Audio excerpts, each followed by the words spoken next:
Okay, so Righteous Dope Fiend, what it's about, and my thoughts so far. I'm about halfway through the introduction or thereabouts, but they just had a particular part of it that really well describes what the purpose of this book is about. And they say how anthropology uses cultural relativism to combat ethnocentrism. Now, ethnocentrism is seeing things from your own cultural perspective. So you might see another culture indulging in or doing something that you think is weird and it's not very valuable to you because in your culture you don't value that sort of thing.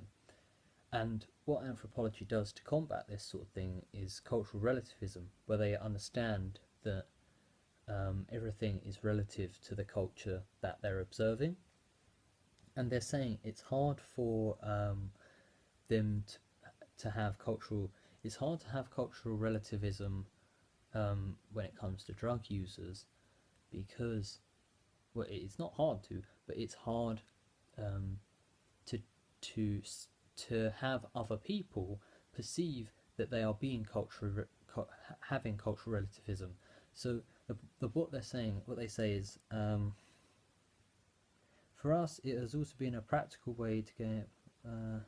Unfortunately, public opinion on the subject of illegal drugs is so polarized in the United States that applying cultural relativism as a device to document the lives of drug users is often misconstrued as celebrating drug use.